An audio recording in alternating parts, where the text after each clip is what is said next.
اچھا بات بھائی یہ بتائیے گا کہ آپ احتجاج کر رہے ہیں، تحریک چل رہی ہے، دوسری جماعتیں بھی ہیں، گورنر سندھ بھی کچھ کہہ رہے ہیں، کچھ آ رہے ہیں، لیکن جو ایسوسیشن کے جو سربراہ ہیں ہوئے مسعود صاحب کو لیاقت صاحب ہیں، وہ تو وی آئی پیز اور حکومتی عہدیداران جو ہے جو اس سسٹم کو سارا چلا رہے ہیں ان کے ساتھ بیٹھ کے افطار ہے اور کچھ گہمی ہو رہی ہے. دیکھیے یہی ہماری بدقسمتی ہے کہ جو لوگ اس شہر میں معصوم شہریوں کے قتل میں ملوث ہیں، براہ راست میں قتل اس لیے کہہ رہا ہوں کہ جب کسی انسانی جان کا ضیاع ہو اور اس پر کوئی دکھ کا اظہار کرنے کی بجائے وہ چیلنج کرے کہ ہمارے خلاف جن لوگوں نے مظاہرے کیے ہیں، ہمارا جو گاڑی کو نقصان پہنچایا ہے، تو 11 بجے کے بعد ہمارے ٹرک کے سامنے آ کے بتاؤ، تو اس کا مقصد ہے کہ آپ ڈمپر کو اپنے ہتھیار کے طور پر استعمال کر رہے ہیں اور آپ چیلنج کر رہے ہیں کہ اس شہر کے لوگوں کو آپ قتل کریں گے. اس کے بعد لوگوں کو میں یہ نہیں کہہ رہا کہ جا کے اس کو مار دو، لیکن اپنے لوگوں سے اگر آپ کو محبت ہے تو جو آپ کے لوگوں کو مارنے کی بات کر رہا ہے اس کے ساتھ فاصلہ تو رکھنا چاہیے. میرا خیال ہے کہ مجھے اس پر کوئی کمنٹس دینے کی ضرورت نہیں ہے. عوام نے اس کا اچھا نہیں مانا اور عوام نے سوشل میڈیا کے تھرو اپنی ناراضگی کا اظہار کیا ہے کہ جو لوگ ہمارے ہاں دندناتے پھر رہے ہیں اور جو اس شہر کے لوگ نہیں ہیں، اور میجورٹی تو اس پاکستان کی بھی شہری نہیں ہے، اور وہ اس شہر کے اندر دندناتے پھر رہے ہیں. ابھی مطلب ہمارے لیے تو تکلیف اور شرم کا بھی مقام یہ ہے کہ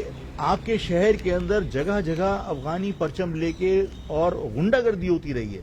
اس کرپٹن کے اوپر جو ہے وہ فیملیز کو محاصرہ کر کے اور ان کو ٹاؤنٹنگ کی گئی اور ان کو تنگ کیا گیا، اور یہاں کوئی مہاجر خاندان، مہاجر فیملی کلفٹن پہ گھومنے نہیں آ سکتی، سفاری پارک نہیں جا سکتی. کورنگی کا پارک، جہاں میرے وہم و گمان میں نہیں تھا کہ یہاں افغانی آئیں گے اور یہاں آ کے وہ فیملی پارک میں گھس جائیں گے اور خواتین کو تنگ کریں گے، یہ کل واقعہ ہوا ہے. وہاں پر باقاعدہ تصادم ہوا ہے، علاقے کے لوگوں نے وہاں پر اپنی فیملیز کو بچانے کے لیے ظاہر ہے پھر لاٹھی ڈنڈے اٹھائیں. اور میں نے جو بات کہی تھی اس بات کو لوگ نوٹس لیں کہ یہ جو جھنڈے کے اندر ڈنڈا ہے، یہ جب تک جھنڈے میں ہے تو یہ جھنڈا ہے. یہ جب لوگ لے کے نکلیں گے اور خدا نہ کرے یہ عزتوں پہ بات آئے گی تو کوئی برداشت نہیں کرے گا. اب کل کورنگی کے اندر واقعہ ہوا ہے، علاقے کے لوگوں نے پھر ظاہر ہے کہ مجبوراً اپنی عزتیں بچانے کے لیے، اپنی فیملی کی عزتیں بچانے کے لیے جو ہاتھ میں آیا اس کو انہوں نے ہتھیار کے طور پر استعمال کیا. تو حکومت کو چاہیے کہ یہ سب چیزوں کا نوٹس لیں. یہ شہر کے اندر ہم اپنے بچوں کو کہیں تفریح کے لیے نہیں لے کے جا سکتے. اس شہر کے اوپر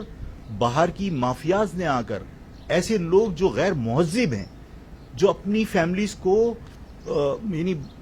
پردے کے نام پر گھروں میں قید کر کے رکھتے ہیں اور دوسروں کی خواتین کو ایسے گھورتے ہیں کہ آدمی شرم سے مر جائے.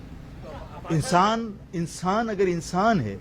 آپ اپنی خواتین کو پردے کی وجہ سے گھر میں آپ قید کرتے ہیں تو آپ کم سے کم دوسرے کی خواتین کو دیکھ کے نیچی نگاہ تو کر لیں.